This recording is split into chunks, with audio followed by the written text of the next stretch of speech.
Salve Maria Santíssima, sem pecado concebida. Eu sou Davi Simões, do Apostolado Ordo Romanos, e este é o episódio número 3 do nosso podcast. Hoje eu gostaria de falar um pouco sobre a história da igreja. Sempre que vamos estudar ou um tema ou um ramo do conhecimento, é preciso fazer a historicização daquilo, para a gente saber de onde aquilo veio. Não tem como a gente ser cristão sem ser católico. E não tem como ser católico sem conhecer a história da igreja. Tanto que é muito comum gente se tornar católica, protestantes, até pastores protestantes, a gente vê vários casos aí, se tornarem católicos estudando a história da igreja, porque eles entendem que Cristo fundou uma igreja e que ela nasce católica já. E o cristão, o católico, ele é chamado a agir na história. A gente pode ver aí as cruzadas, a gente pode ver a Inquisição, a ação católica de Pio XI, que é exatamente isso, o apostolado dos leigos, não é inverter a pirâmide. Não é o laicado evangelizar fora da igreja ou sem a igreja.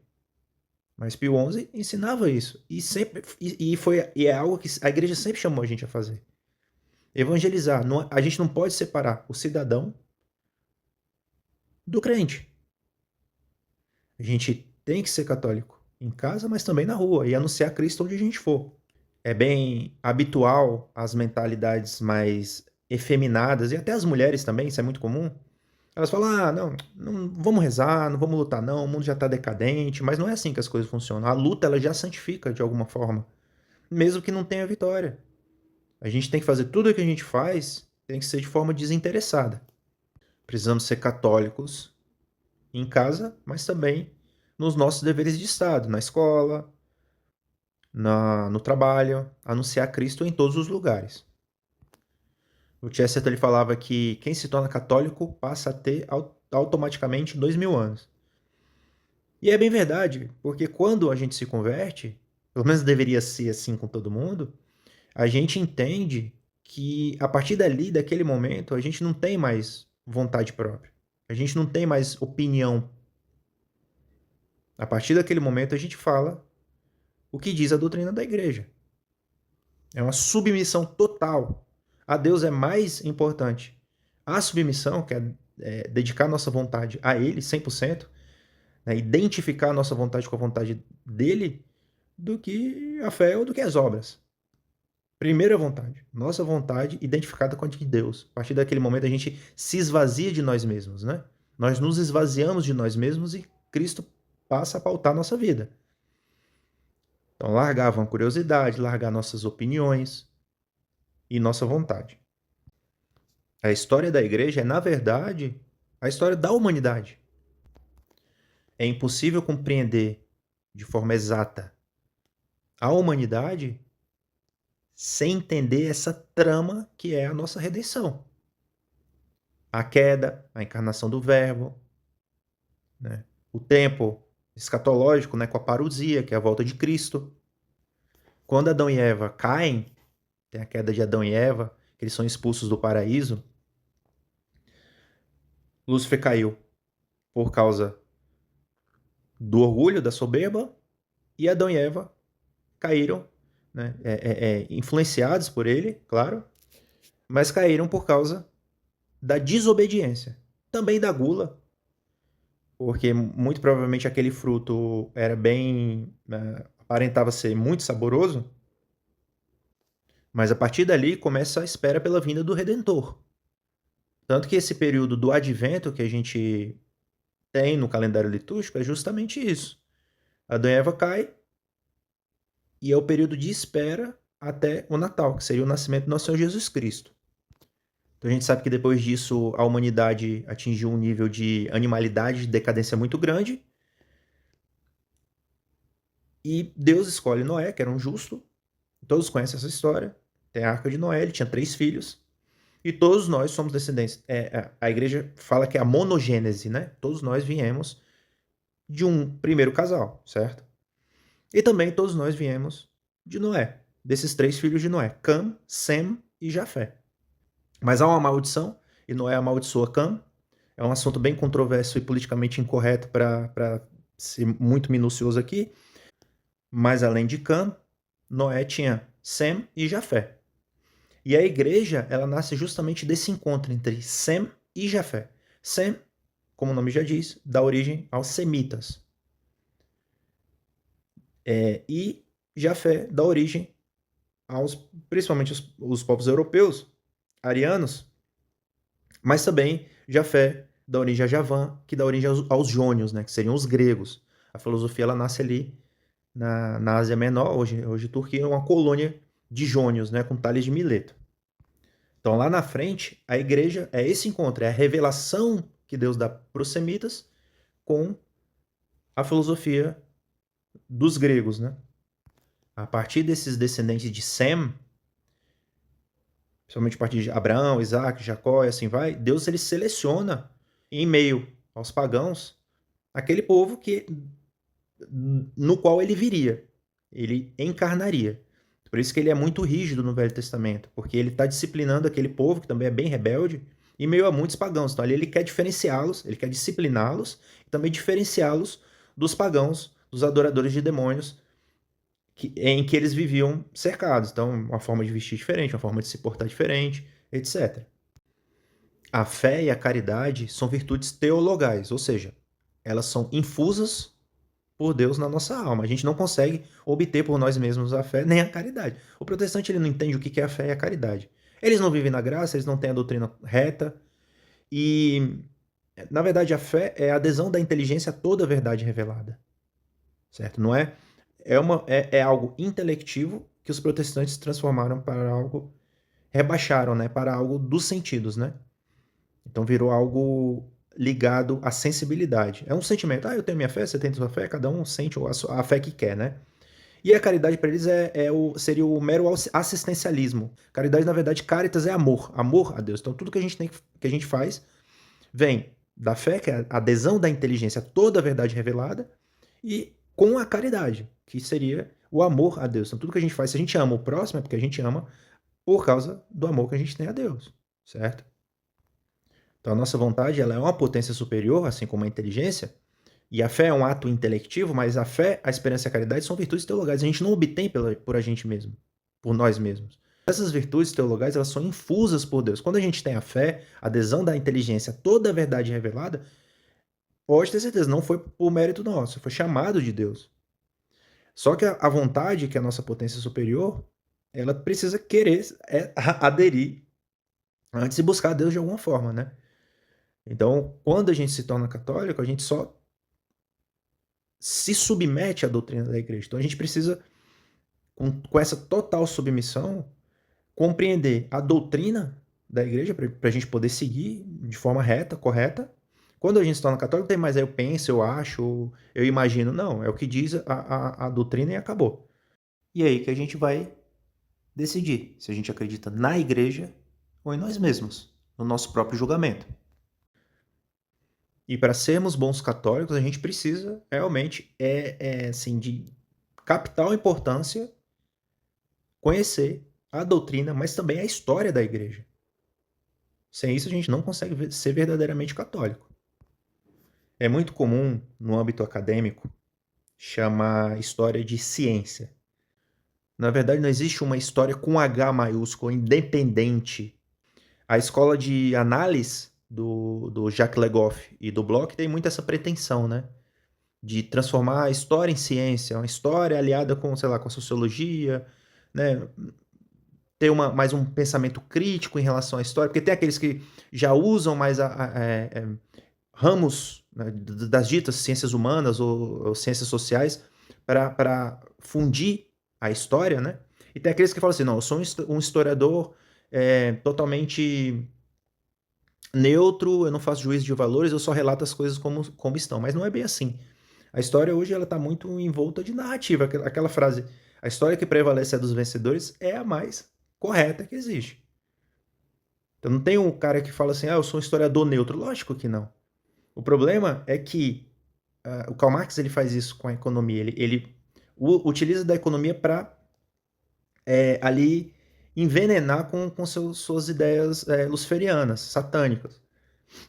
E ele pega toda a história e interpreta partindo da economia. Sendo a economia um ramo do conhecimento menos excelente e menos necessário, porque a gente não se baseia na, assim, a gente não pode ver, como diria o Mises, né, com a ação humana, né, maximizar o conforto, o prazer enfim, não é assim, não é para isso que a gente deveria viver, né? E o Marx, ele pega a ciência menos excelente, menos necessária, que deve estar submetida a todas as outras, e a partir daquele ramo do conhecimento, ele tenta interpretar a história, baseado na visão econômica dele. Isso é um erro, isso é um equívoco. Então a gente vê hoje os ditos historiadores, na verdade, eles não são historiadores, como eles dizem mesmo, pretensamente científicos. Na verdade, eles são mesmo contadores de história, é isso que eles são, né? Se for entender ciência hoje em dia como se entende, a partir dessa visão cientificista, né? Que ciência é exata, é empírica, é empirismo, porque Descartes ele separa a ciência para ele é sem a filosofia, sem a lógica. Por isso que hoje em dia a gente tem muito hipóteses e teorias, né? Tudo tá muito na área, no campo da hipótese. E quando se chegam a certas teorias, elas são sem a lógica, porque não tem o fundamento filosófico lógico, certo? Então ficou muito aquela coisa empírica.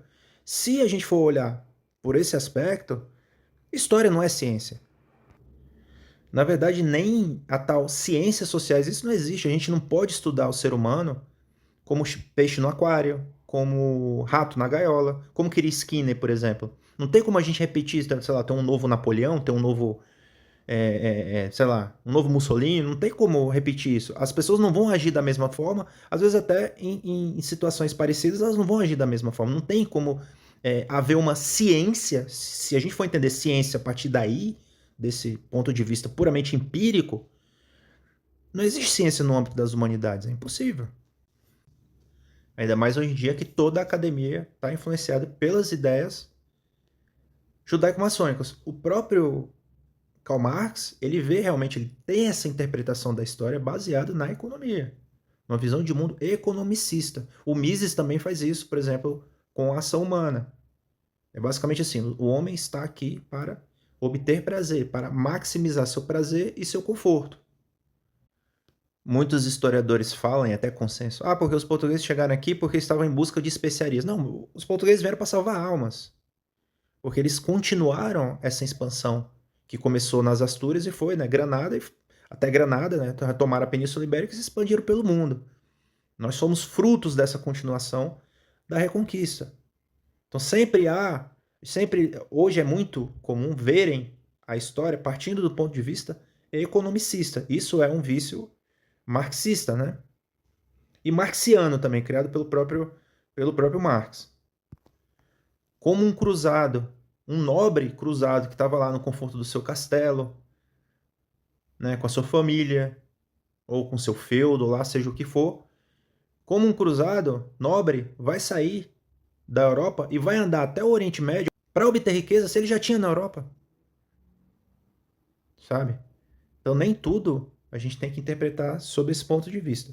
A história deve ser vista e lida a partir da queda do homem e toda essa trama da nossa redenção, com a encarnação do Verbo. A própria igreja, ela nasce na cruz, ela nasce do lado de Cristo, quando Longino dá aquela lançada na costela de Cristo, ali já estava uma igreja, que era Nossa Senhora, São João, ali já era igreja, né? Algumas poucas pessoas que ficaram com ele, é a esposa de Cristo, né? Como Adão tinha sua esposa Eva, que nasceu da costela dele ali, a igreja nasce da costela de Cristo, né? Também, naquele momento, o véu do templo se rompe, né? Que já é o rompimento que o judaísmo talmúdico iria começar, né? A negação de Cristo, né? E aí, logo em seguida, ela é publicada, vem a público com Pentecostes. 50 dias depois da ressurreição de Cristo, né?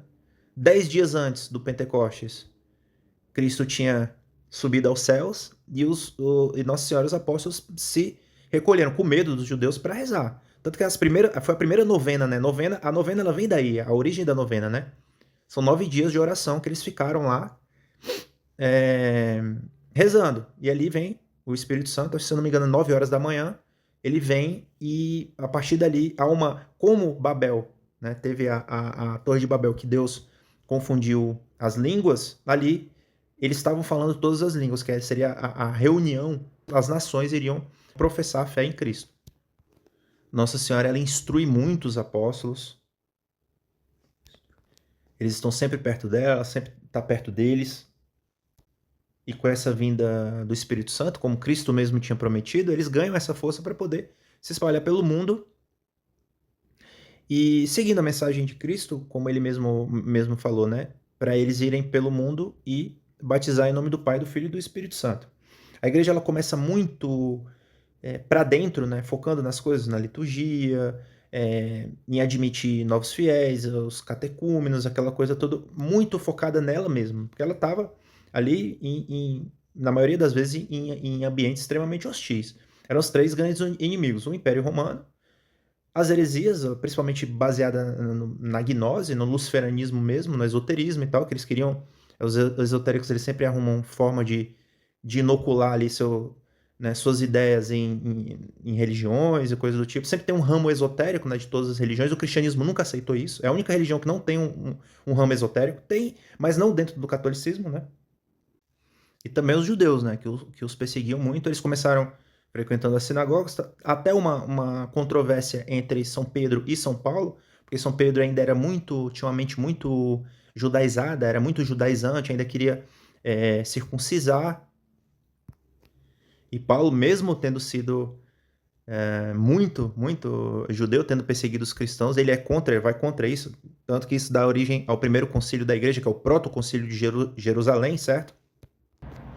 Mesmo fundando igrejas, os apóstolos indo pelo mundo e fundando igrejas, eles ainda resolviam muito mais as suas questões internas, né? E então a gente tinha os padres apostólicos, os apologistas, os padres da igreja e os padres do deserto. Os padres apostólicos seriam os discípulos dos próprios apóstolos, pessoas que eram contemporâneas aos apóstolos, que conviveram com eles diretamente, né? Temos os apologistas, que foram os primeiros teólogos, diria assim. Os padres da igreja, que são já no período patrístico, nem todo mundo que vivia naquele período da patrística era propriamente um padre da igreja. Por exemplo, Orígenes não era. Quem não tinha ortodoxia, quem não era ortodoxo, no sentido de ter a doutrina reta, não é considerado padre da igreja. Orígenes ele tinha o erro, né, ele acreditava na salvação universal de todas as almas, inclusive das pessoas do inferno, né? No fim dos tempos, acreditava numa pré-existência da alma, isso é muito gnóstico, a influência dele neoplatônica foi muito grande. Ele tinha esse problema, apesar do seu pai ter sido Marte e ele vir de família cristã, ele não é considerado alguém ortodoxo, apesar da sua exegese bíblica ser usada até hoje. Tertuliano também não é considerado pai da igreja, porque ele depois chegou até a aderir a heresias. Seu pensamento tinha alguns problemas. Naquela época muita coisa não estava 100% definida ainda, não haviam, não tinha existido ainda os concílios e todos os concílios, né, que a gente tem hoje, os 20 válidos. Então a Mariologia, a Eclesiologia, a Cristologia não estavam 100% definidos, estavam sendo desenvolvidas ainda, né? Aquele período da patrística é muito bom de interpretação das escrituras, eles fazem paralelismos profundíssimos e assim, maravilhosos entre o Velho e o Novo Testamento, né? Porque no Velho Testamento já se prefigura muita coisa que seria depois, que iria aparecer depois no Novo Testamento, né? No Evangelho. Nós temos também os padres do deserto, foram, por exemplo, principalmente no Egito, tinham muitos, né? Que eles eram ascetas rigorosíssimos. Temos um exemplo muito conhecido de Santo Antão, que eram eremitas, eles viviam em ermos, ou seja, eles ou viviam no deserto ou viviam sozinhos. Depois que vem essa concepção, eram monges vêm de monos, né, de só, né, sozinho, né, viviam sozinhos. E depois vem mais uma tentativa de reuni-los, essas pessoas que viviam sozinhos, que eram monges, em comunidades, né, então de eremitas anacoretas se transformaram em cenobitas, né? No Ocidente, São Bento tem uma importância muito grande nisso, porque ele é chamado pai da Europa, né? Porque ele reúne várias regras que tinha ali no Oriente, desses mosteiros beneditinos que reúnem monges em vida comunitária, saiu muita cultura. A música sacra, né, que é a música erudita por excelência, começa com a música sacra, a música escrita. A música erudita é aquela que é escrita, né? A própria escrita mesmo, os livros, as obras, né, dos gregos, dos filósofos gregos, os monges copistas que transmitiram pra gente, chegaram até hoje, graças a Deus, através deles. Então esse período do começo da igreja, ele é muito, muito rico mesmo. Tem a patrística, que seria o maior dos padres da igreja daquele período seria Santo Agostinho, né? Então tem a patrística, que é mais focada na teologia, no estudo da teologia daquela época, e tem a patrologia, que é a história da época mesmo, daquele período, basicamente. Então a filosofia ela nasce daí. Os padres apostólicos, discípulos dos apóstolos, depois os padres apologistas, depois os padres da igreja e os padres do deserto. A teologia ela nasce com os padres apologistas, são os primeiros apologetas. Por quê? Porque eles começam a ver a conversão das pessoas em outros lugares. Então o que eles começam a perceber? Bom, a gente precisa converter os pagãos. Como é que a gente vai fazer para converter os pagãos? Bom, vamos usar a linguagem deles, vamos falar como eles. Então o que eles fizeram? Pegaram o método filosófico dos jônios, dos gregos, e passaram a tentar comunicar através daquele método filosófico as verdades reveladas. E aí é o surgimento da teologia. Por exemplo, eles relacionam Cristo ao Logos. O Logos, isso aí já é falado desde os pré-socráticos, né? Então, basicamente, a teologia ela nasce da utilização do método filosófico dos gregos para comunicar a revelação dos semitas. E é a partir daí que se começa a sistematizar a doutrina da igreja. De algo que era excessivamente focada, né, para dentro da igreja mesmo, eles decidiram expandir e se comunicar com os outros povos. São Paulo mesmo, ele era cidadão romano e ele teve conhecimento e contato com vários filósofos pagãos, várias escolas filosóficas pagãos. Ele mesmo tinha esse conhecimento aprofundadíssimo.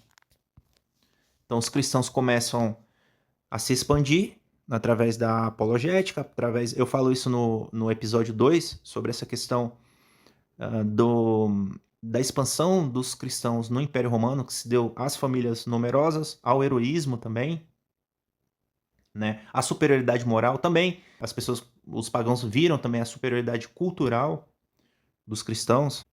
Com essa expansão do cristianismo dentro do Império Romano, o Império Romano já muito decadente, muito degenerado, Constantino, com o Edito de Milão, ele decide parar de perseguir os cristãos, e quem vai transformar o cristianismo em religião oficial do Império Romano é o Teodósio, em 380 d.C., com o Edito de Tessalônica. Ali, como o Império Romano era o mundo conhecido, basicamente, Teodósio se convertendo ao catolicismo, todo o mundo iria se converter ao catolicismo. A estrutura da igreja seria a estrutura que restou do Império Romano. Seria como se fosse o corpo da igreja. E a alma da igreja seria o cristianismo.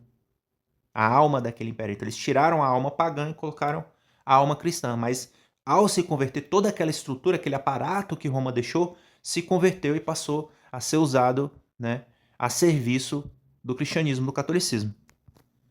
Essa época foi muito prolífica, foi uma época de muito martírio.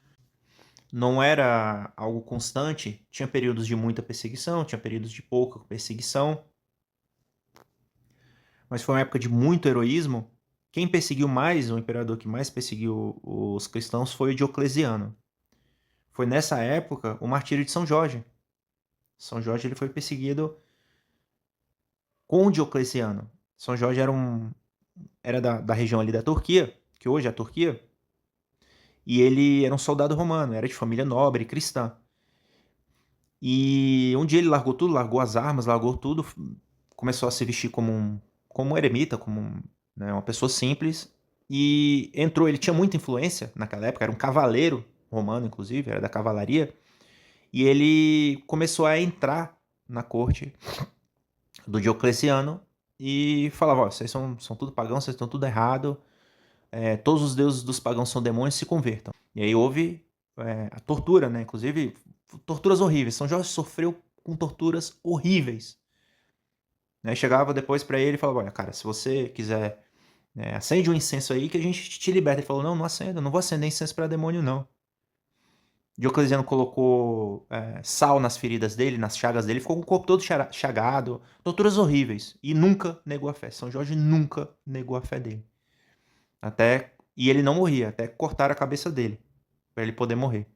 A esposa do Diocleciano, através desse exemplo, se converteu, e várias pessoas, inclusive, pessoas até que torturaram ele, se converteram. Essa veneração por São Jorge é muito grande nas igrejas orientais, né? Os ditos ortodoxos, né, os cismáticos orientais, eles também veneram muito São Jorge. Inclusive, ele é padroeiro de Moscou. A igreja etíope também venera muito São Jorge. Tem até a igreja de São Jorge lá que é cravada na pedra, né? Muito, muito conhecida. E essa devoção que a gente tem aqui no Brasil a São Jorge veio por meio dos portugueses. Porque Dom Afonso Henriques, quando fundou Portugal, em 1143, ele fundou com a ajuda de cruzados ingleses, né? Você vê a bandeira da Inglaterra, é a bandeira de São Jorge, a cruz de São Jorge, né? Esses cruzados ingleses trouxeram essa devoção do Oriente Médio, porque São Jorge fazia parte do Império Romano, era um cavaleiro romano, mas ele nasceu ali naquela região da Turquia, né? Inclusive, em Lisboa tem o Castelo de São Jorge. Também a gente tem essa ligação muito forte. Aqui houve aquele sincretismo, né? Eles sincretizaram com Ogum. Eles dizem que estão rezando para São Jorge, mas na verdade estão rezando para um demônio africano, né? O que é bem surpreendente, porque se a gente conhecer a história de São Jorge, a gente sabe que ele morreu para não negar a sua fé, afirmando e reafirmando algo que é bíblico, que está nos Salmos, né? Todos os deuses dos pagãos são demônios.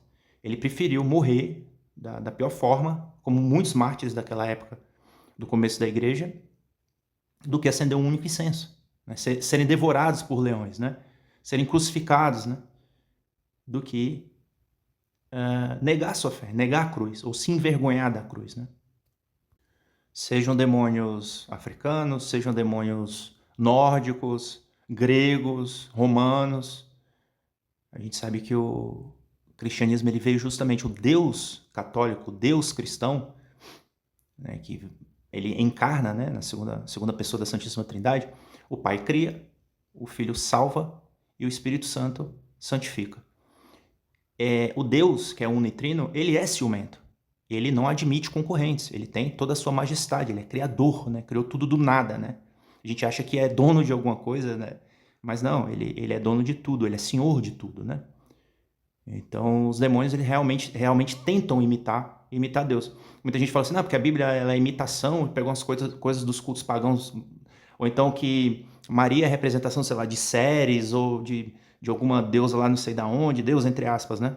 Aparece assim, por exemplo, Krishna, no Bhagavad Gita, que é um livro que está dentro do Mahabharata, né, que é uma batalha que tem lá na Índia, e é Krishna ensinando Arjuna, que eles, assim, vem de linhagem de casta guerreira, e Arjuna não queria matar seus parentes que estavam lá na guerra, e basicamente o Bhagavad Gita são ensinamentos de Krishna a Arjuna, né, e Krishna seria, entre aspas, a encarnação de Deus, né, para eles, um avatar, como eles chamam, de Vishnu, né, também Vishnu, Brahma e Shiva, ou seja, seria uma santíssima trindade, entre aspas, né? O diabo ele imita Deus, né? E claro que esse culto ele é bem mais antigo do que o culto de Cristo, a Cristo, né? O diabo ele já sabia de toda essa trama da nossa redenção. Então ele já, por exemplo, Krishna nasce de uma virgem, né? Ele já sabia que Cristo ia nascer de uma virgem. Então o diabo ele tem essa malícia mesmo, né? Ele é uma inteligência superior, então a maldade, o ódio que ele tem pela gente é absoluto, é total, né? Porque nós temos algo que ele não tem, nós temos a possibilidade de nos salvar. Ele colocou em nós esse pecado que ele se orgulhava muito, né? E Nossa Senhora veio justamente para humilhá-lo, né? Porque É uma mulher que não tem esse pecado que ele colocou na gente, né? Então, para o diabo, Nossa Senhora é a mais absoluta humilhação, né? Então, se não é católico, o catolicismo é a verdade. Se não é católico, é erro. E o erro não possui direitos. O mal deve ser combatido. E é lícito usar a violência para se combater o mal. Então, logo, se não é católico, deve ser realmente eliminado com o uso da violência, né? Caso precise. Claro que a gente tem que sempre optar pela conversão, proselitismo. O proselitismo é a maior forma de caridade. A maior forma de caridade é converter as pessoas. É tirar os pagãos da garra do diabo, das garras do diabo. Mas não sendo possível e havendo obstinação no erro, né, contumácia, é preciso sim usar da violência, é lícito. Né? Então esse é o heroísmo dos cristãos, da dita igreja primitiva, do começo da igreja. As catacumbas, elas são justamente isso. Antes da conversão do Império Romano, os cristãos iam para as catacumbas, iam para... Né, eram tipo cemitérios subterrâneos, e era lá que eles ficavam. E as missas deles eram celebradas em cima dos túmulos dos mártires, que eles cultuavam nas catacumbas. Quem pesquisar aí na internet e puder ver, já havia uma arte primitiva ali nessas catacumbas, com imagens, inclusive desenhos de Nossa Senhora, desenho de Jesus Cristo.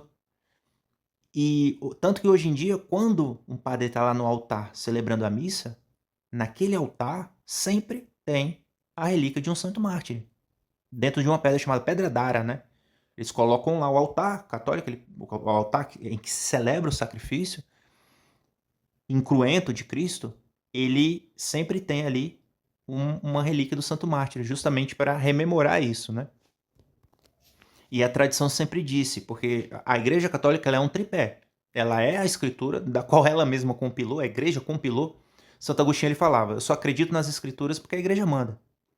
Então foi a Igreja que compilou as Escrituras, que sabia quais eram os livros inspirados. Porque tinha o evangelho assim, de tudo quanto é jeito ali, né? Por causa dos gnósticos, eles começaram a escrever um monte de coisa errada.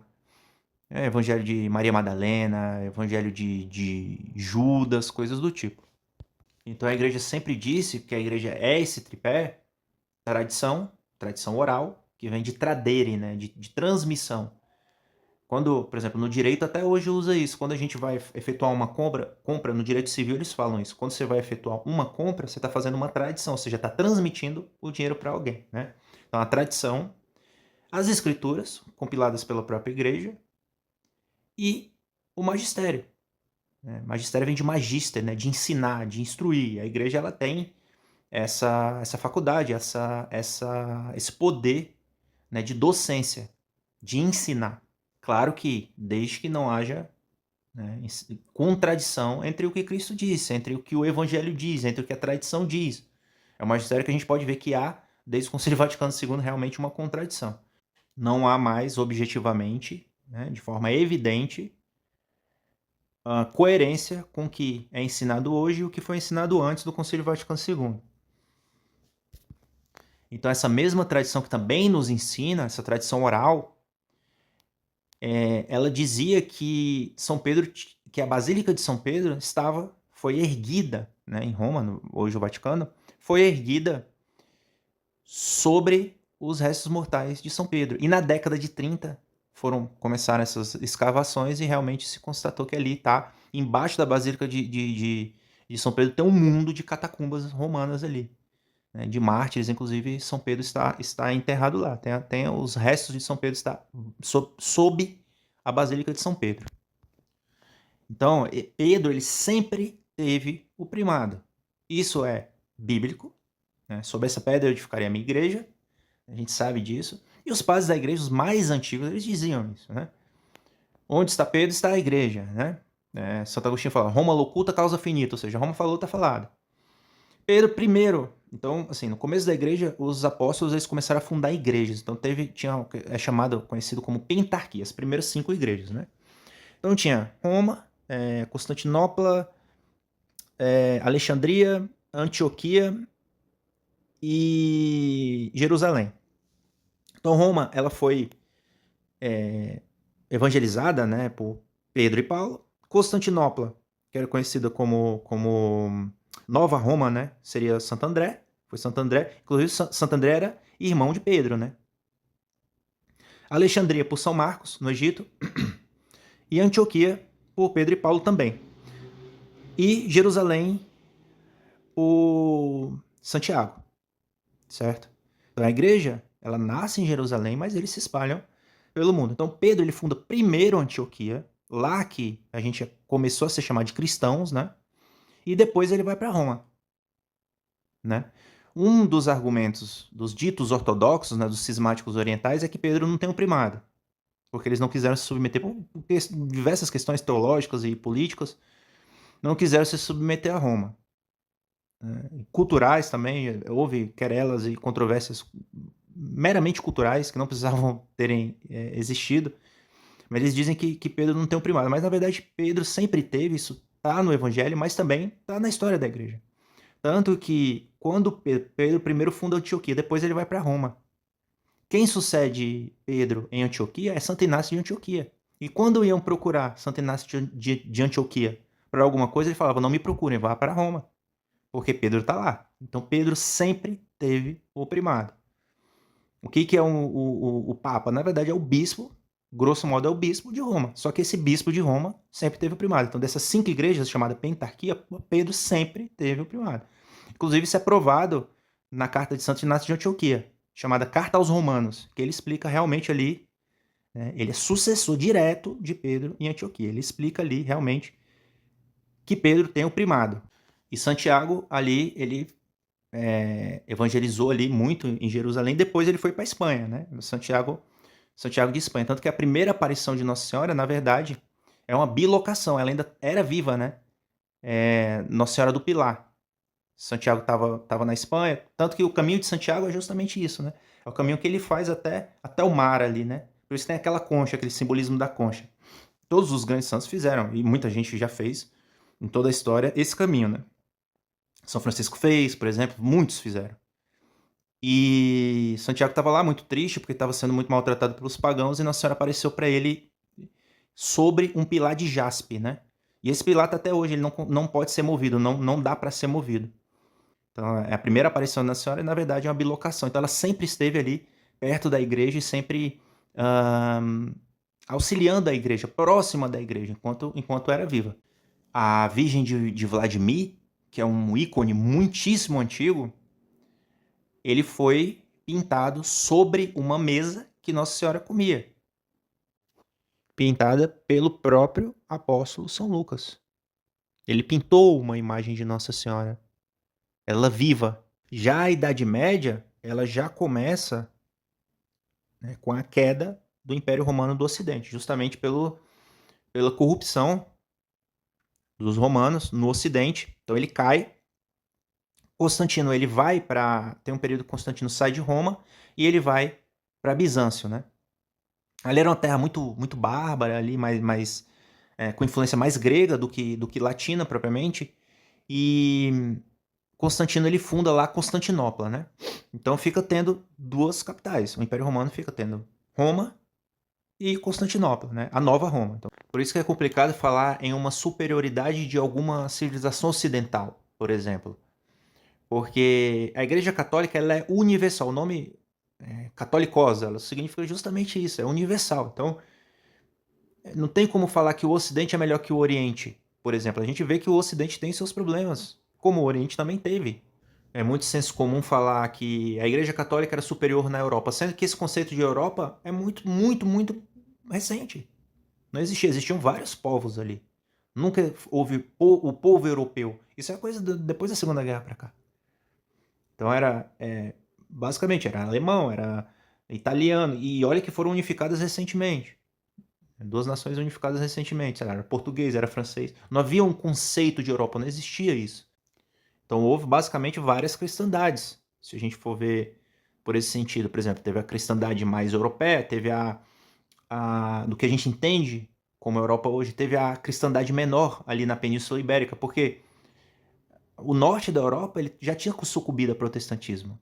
Depois veio a Revolução Francesa, já detonando a França. Quem resistiu ali ainda? Portugal e Espanha. Ficou o resto de cristandade, ficou ali. Depois Paulo VI pressionou muito para a Espanha se tornar laica, coisa do tipo. Mas permaneceu ali. A gente tem traços de religiosidade, de visão de mundo, de cultura, que restaram ali da verdadeira cristandade dita europeia. Porque de lá desse período barroco, quando vieram para cá, todo o resto da Europa já tinha sucumbido. A gente tem costumes aqui na nossa América Hispânica, a gente cultiva até hoje, né, até tradições, costumes e até visão de mundo, que a Europa já não tem mais há muito tempo. E são ideias e culturas e resquícios ali medievais. A gente vê o cordão nordestino, a gente vê as cavalhadas de Goiás, ainda se recitam poemas relacionados a Dom Sebastião ou Carlos Magno, por exemplo, no Nordeste, né? E o Ocidente ele já sucumbiu primeiro. Depois ainda ficou resistindo o Império Romano do Oriente, que só foi cair em 1453 na mão dos turcos otomanos. Teve até, né, eles pegaram a Hagia Sofia, né, e transformaram em mesquita, que é uma igreja ali. A gente vê o Império Romano do Ocidente, o Império Romano do Oriente é tudo católico. Claro que, por exemplo, a missa tridentina, de todos os ritos que a igreja tem, bizantinos enfim, tem vários ritos a igreja. No Ocidente mesmo, a gente tem o rito romano, a gente tem o rito bacarense, em Braga, em Portugal, a gente tem o moçárabe na Espanha e a gente tem o ambrosiano na Itália. Esse rito ambrosiano era celebrado inclusive por Santo Ambrósio, por Santo Agostinho. Então, o único rito romano, né, aqui no Ocidente, digo, do ponto de vista geográfico, é o que depois foi chamado de tridentino, né, porque ele foi dada aquela última reestruturação, aquela última estruturação dele com São Pio V. Inclusive, a Coprimum fala que esse rito é irrevogável. Então, a gente só tem um rito romano, né?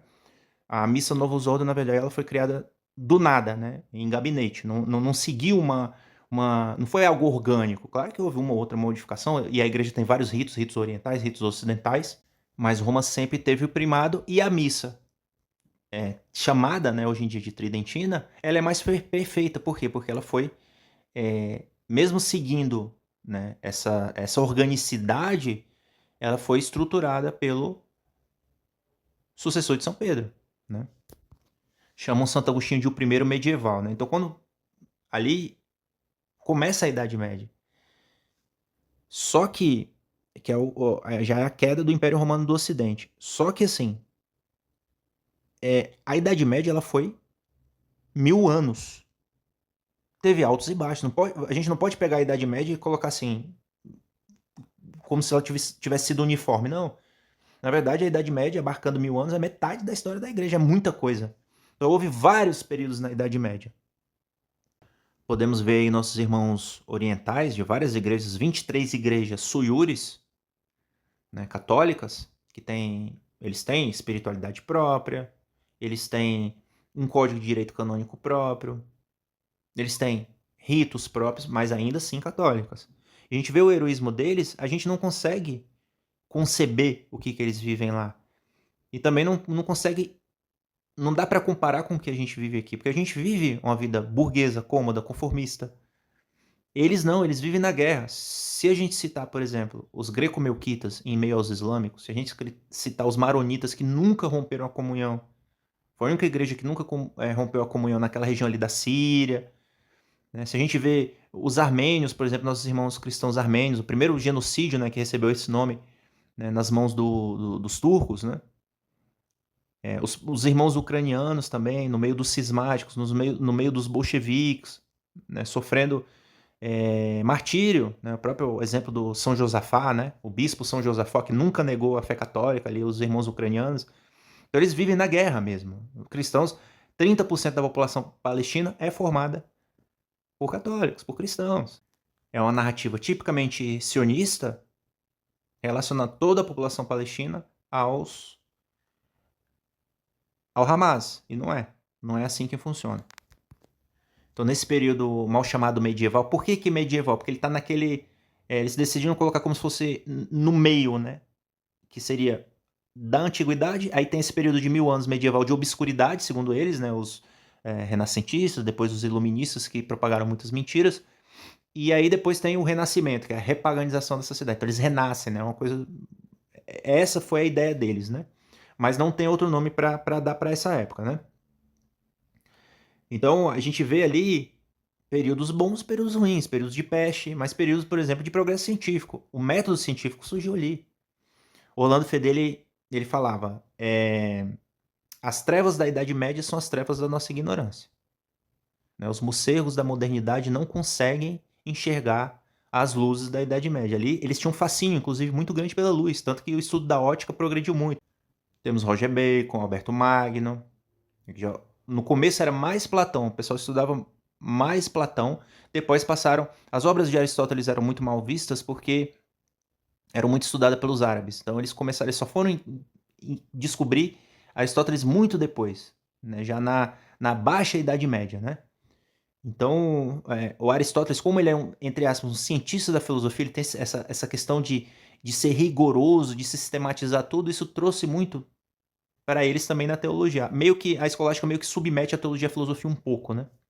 A criação das universidades, quando alguém fazia, por exemplo, uma universidade em Paris, ela podia viajar para a colônia e estudar a mesma matéria, em latim. Ou seja, a pessoa poderia viajar a Europa inteira e estudar em várias universidades, depois ir para Salamanca, depois ir para Coimbra.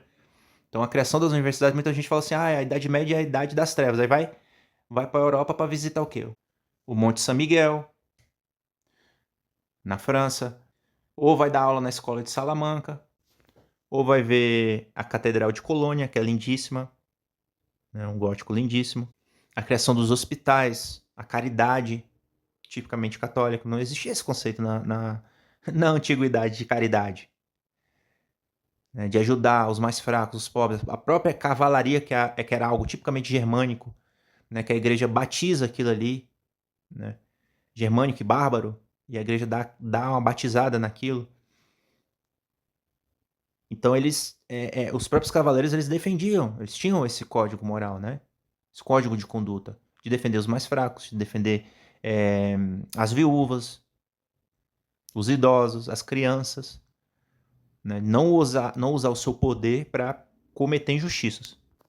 Há muitas acusações em relação à Idade Média, por exemplo, porque os cristãos a igreja não deixava as pessoas lerem a Bíblia, mas é aí que entra o trabalho dos monges copistas, porque não existia ainda a prensa de Gutenberg. A prensa de Gutenberg, na prensa móvel, só foi criada em 1450. E o protestantismo ele foi mais ou menos nesse período da prensa de Gutenberg. Então as Bíblias elas começaram a ser espalhadas. Inclusive as primeiras Bíblias a serem impressas não foram protestantes, foram Bíblias católicas, né? Então quando se tinha um livro, quando se tinha uma Bíblia, a Bíblia era algo caríssimo. Quando alguém tinha uma, ela ia se deteriorando, ia se acabando, não tinha como reimprimir ela. Ela se acabava, se deteriorava e acabou, já era. Além de ser muito cara. Então, os monges copistas, eles serviam para isso. Não havia a prensa ainda. Então, eles escreviam livros à mão, de um por um. Quando o livro se acabava, o que eles tinham que fazer? Reescrever o livro todo. Então, por que as pessoas não tinham acesso à Bíblia? Porque era um item caro.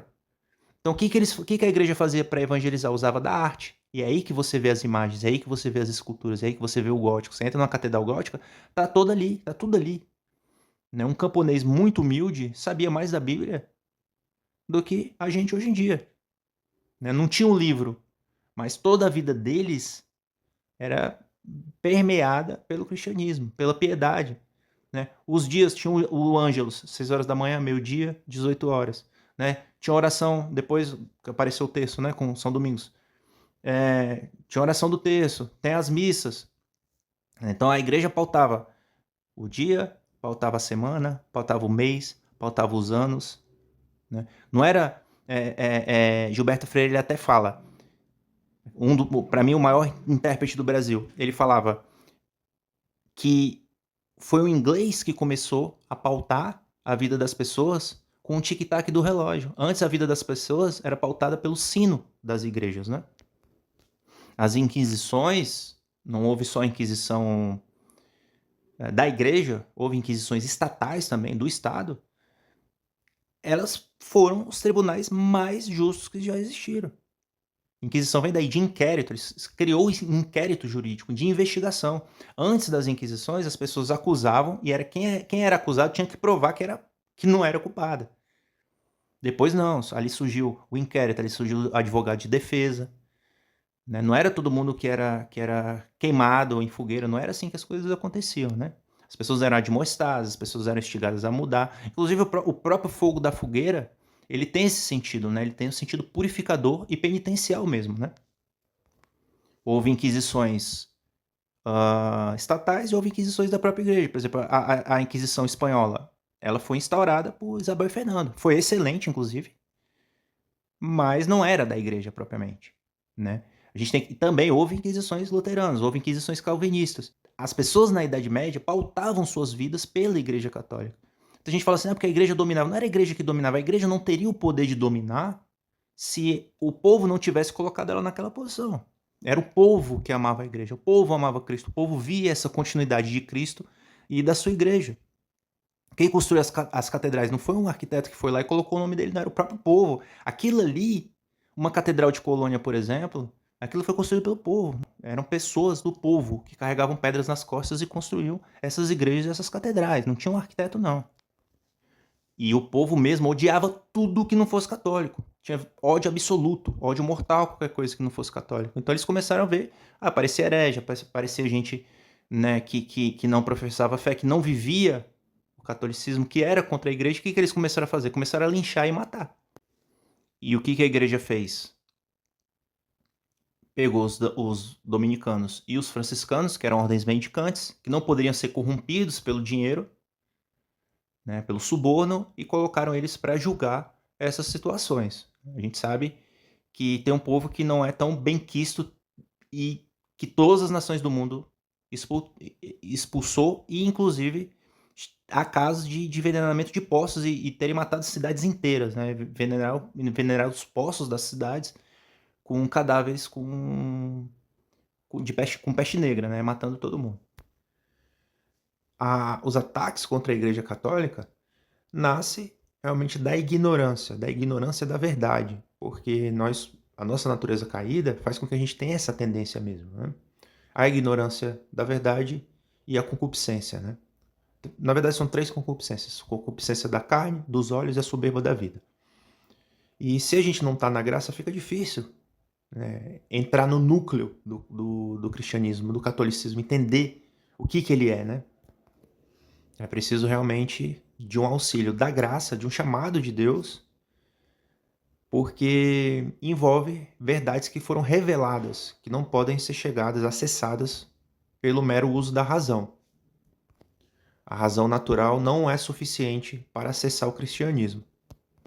Então a maioria das pessoas compram realmente as mentiras difundidas pelos protestantes, pelos humanistas, pelos renascentistas, pelos iluministas e propagadas hoje em dia, né, na nossa sociedade neopagã. Se quisermos refutar as proposições de alguém ou o pensamento de alguém, a primeira coisa que a gente tem que fazer é entender quais são esses argumentos, o que essa pessoa pensa, o que está por trás dessas ideias. Os escolásticos faziam muito isso, né? Antes de refutar algo, eles sabiam quais eram os argumentos que eles iriam refutar. Então, se a gente quiser saber sobre o catolicismo, a gente precisa primeiro conhecer o que é o catolicismo, o que é a doutrina católica e qual é a história da igreja. Como eu posso tentar conhecer o catolicismo com fontes de protestantes? Por que a gente não vai nas fontes primárias? Vamos direto nos livros católicos. É a melhor forma de conhecer o catolicismo é em livros católicos, certo? E os protestantes até hoje usam os mesmos argumentos de idolatria, usam os mesmos argumentos, por exemplo, a questão da indulgência, das indulgências. É absurdo dizer que a igreja vendia indulgência, porque o católico mais simplório, ele sabe que indulgência se obtém por si mesmo. O que seria a indulgência? Nós, quando nos confessamos, obtemos o perdão das penas eternas. Deus nos perdoa. Mas ainda existem penas temporais para pagar. É o que a gente vai sofrer ainda como consequência disso no espaço-tempo. Então, para isso, a gente precisa fazer certas coisas. Por exemplo, beijar o escapulário, dar indulgência, rezar o terço, também ter um terço indulgenciado, fazer certas peregrinações, rezar a via sacra, por exemplo, algumas jaculatórias dão indulgência. Então, Assim, a gente precisa fazer coisas para ganhar essas indulgências. Não tem como alguém lhe delegar essas indulgências, lhe dar essas indulgências. Elas são obtidas por nós mesmos. Não tem como receber isso de alguém, é impossível. Então, assim, é absurdo essa afirmação deles que se vendia indulgências. Claro que havia corrupção, como todo lugar há corrupção, e se praticava muito simonia, até hoje se faz, que é a venda de coisas sagradas, né? Então as pessoas lucravam, mas assim, não era a igreja, não era uma coisa oficial, muito pelo contrário, a simonia é uma pena, né, julgada, né? A pessoa pode sofrer consequências em praticar simonia. Claro que sempre houve corrupção. A igreja é formada por pessoas, né? A instituição ela é indefectível, é perfeita, mas as pessoas erram. Se nós pecamos, nós não estamos fora da igreja, nós continuamos sendo membros da igreja. Nós deixamos de pertencer à igreja quando nós professamos alguma heresia, acreditamos em alguma heresia. O sacramento da ordem é como qualquer outro sacramento, por exemplo, um batizado. Ele tem como abandonar o seu batismo? Não tem. Ele recebeu o batismo, ele vai ser sempre batizado. Ele pode negar o batismo, tudo bem.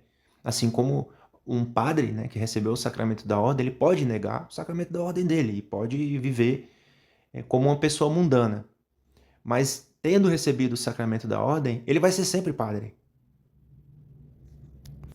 E o fato de ter recebido esse sacramento não só lhe dá uma moralidade perfeita, claro que não, como também o fato de não ter essa moralidade perfeita, isso não anula o seu sacramento, o seu poder de dar confissão, de fazer a transubstanciação ali em persona Christi, né? Porque ele fala, este é o meu corpo, o próprio Cristo falando. Então, sendo válido o seu sacramento da ordenação, ou então também da sagração episcopal, isso não faz dele menos padre ou menos bispo, independentemente da sua moralidade. Eu citei mártires, citei os confessores, gente que confessou a fé, que não negou a fé. Eu citei Santo Agostinho, São Bento. Esqueci de citar São Tomás de Aquino, que é considerado doutor comum da igreja, né? Tem aquela história, ide a Tomás, né? Se tiver uma dúvida, vai a Tomás, vai na Suma Teológica. Tem a Doctores Angelici, tem a Eterni Patris, que afirmam essa importância de Santo Tomás. Embora ser tomista não significa automaticamente garantia de salvação, assim como não ser tomista também não significa que você é menos católico, até porque antes de Santo Tomás muita gente se salvou, né? E muitos santos depois de Santo Tomás também não foram tomistas. São Francisco de Assis, por exemplo. Inclusive, tem uma tradição franciscana que diz que ele ocupa o lugar que foi de Lúcifer, né? Porque sendo Lúcifer o anjo mais perfeito, um serafim, né? Nos coros angélicos, o serafim ele vê Deus face a face, né? Ele é o mais alto na hierarquia. E ele, por soberba e orgulho, né? E não querer servir Cristo como homem, ele diz até, não servirei, né? Então ele, caindo, ele se torna Satanás. Então ele deixa vago a cadeira dele lá, né?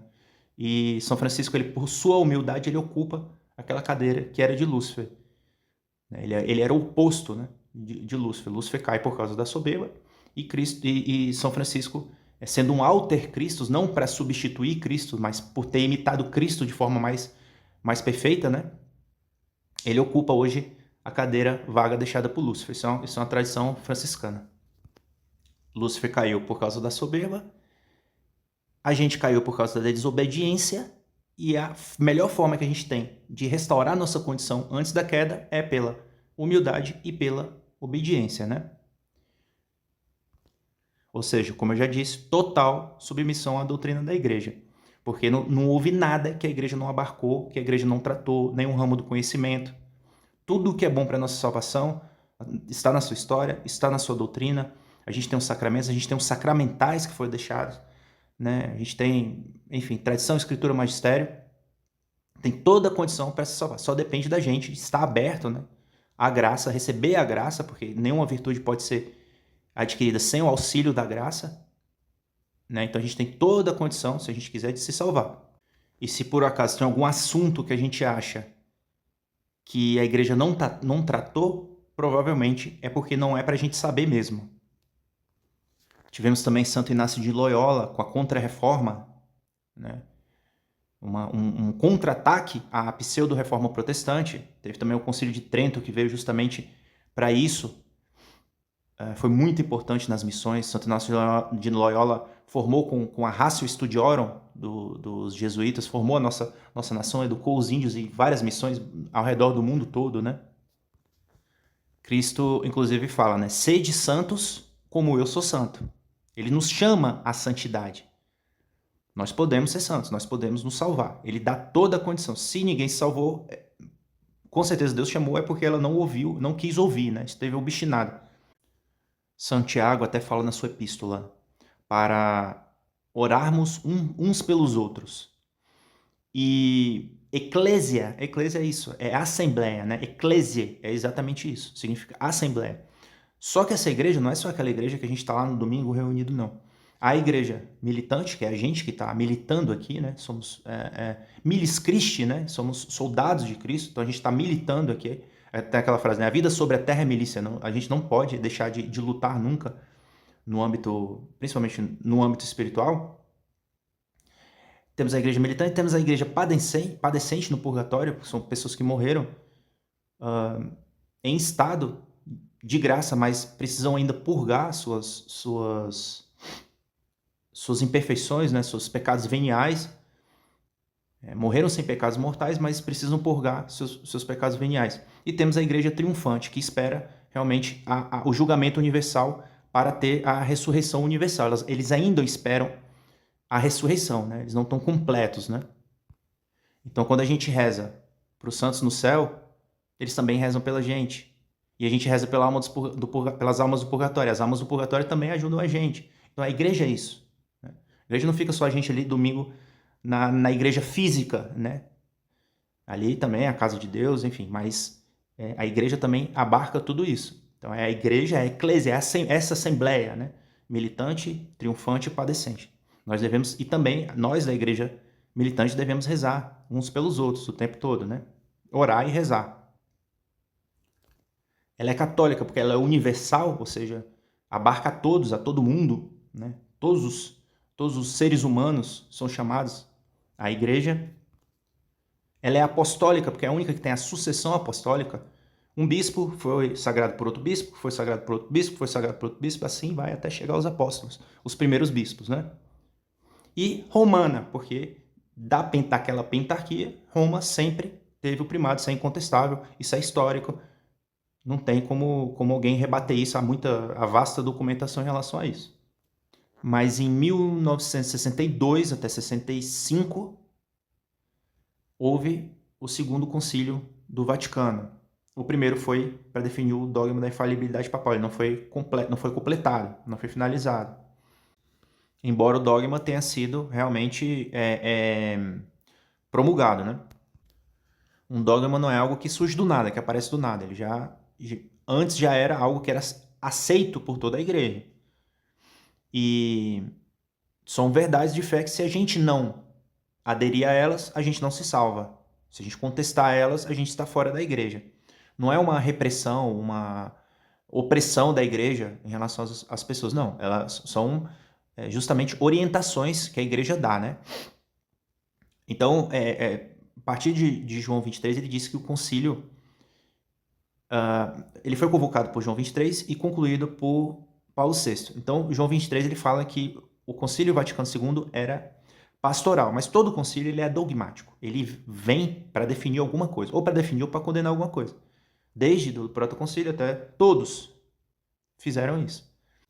Então não é um assunto que eu quero me deter muito. Inclusive eu pretendo gravar um outro podcast sobre isso, apesar de ter muito assunto na internet sobre isso, livros, vídeos, podcasts, tudo. É muito fácil achar informação. Mas como não temos pastor e as ovelhas se dispersaram, há muita confusão. E com a facilidade de pegar um celular e filmar e dar opinião, enfim, tá todo mundo confuso A gente vive realmente num tempo muito obscuro e que as pessoas estão em um estado de hipnose coletiva e muita gente fala do que não entende. Então, a princípio, o que eu gostaria de falar assim, um concílio ele não pode, a reunião, isso é definido dogmaticamente pela Pastor Eternos, uma reunião de bispos do mundo todo, um concílio ecumênico, não pode ensinar erros. E a gente viu que tem erros. Um concílio ele não pode ser algo opcional. Eu aceito se eu quiser, não existe isso. Então, o mais seguro para quem quer ser católico é estar 100% apartado dessa contra-igreja, que a gente vê objetivamente que é uma contra-igreja, que aderiu a uma heresia já previamente condenada por São Pio X, o modernismo, e toda a hierarquia apostatou. Então, o mais seguro é realmente ignorar esse concílio. Sem querer entrar aqui em questões teológicas muito sutis e minuciosas, eu pretendo gravar um podcast sobre isso, só sobre isso, essa questão do concílio, mas o mais seguro é realmente ignorar tudo o que vem depois dali. Né? Os falsos papas, os documentos cheios de erros e heresias, aderindo, né, expressamente a heresias, devoções falsas e diabólicas, né, sacramentos inválidos, porque mudou-se a fórmula dos sacramentos. Então a gente vive realmente uma época em que os católicos, a maior prova que a gente não tem uma hierarquia verdadeiramente católica é a quantidade de divisão que a gente tem. Todos brigando entre si e cada um criando a doutrina da própria cabeça. Mas, de qualquer forma, a igreja sempre permanecerá nos sensus fidei dos fiéis professos, com os padres válidos, validamente ordenados, ministrando os sacramentos, e os bispos. A gente tem que estar sempre perto de bispos válidos, bispos verdadeiramente católicos, porque a igreja ela gira justamente em torno dos bispos. Os sacerdotes também não ficaram alheios à confusão. Os institutos, as fraternidades, estão todos confusos. Assim como também um bispo por ser bispo, um padre por ser padre, ele não é um anjo na terra. E quem se diz papa também a gente vê, ele não está alheio ou tem uma autorização especial para ser herege, não existe isso. O fato de estar lá sentado na cátedra de Pedro, estar vestido de branco, isso não dá para ele, não dá a ele a autorização de negar dogmas, né, já de fé. A Igreja Católica é um milagre de 2000 anos. E nunca ninguém vai acabar com ela. Sejam protestantes, sejam modernistas, sejam neopagãos, a Igreja vai continuar sempre sendo o corpo místico de Cristo. Uma realidade espiritual e também visível, apesar de toda uma hierarquia ter apostatado no Concílio Vaticano II, mas ela vai continuar resistindo nos sensus fidei dos fiéis professos, daqueles que têm a fé reta, a fé verdadeira. Então é isso. Gostaria de pedir aí, eu vejo que muita gente assiste e não se inscreve, ou então não curte ou não comenta, ou comenta qualquer coisa aí para dar visibilidade e para dar alcance para a gente. Tá? Isso também vai motivar a gente a continuar gravando mais. Fechou? Até o próximo podcast. Ave Christus Rex.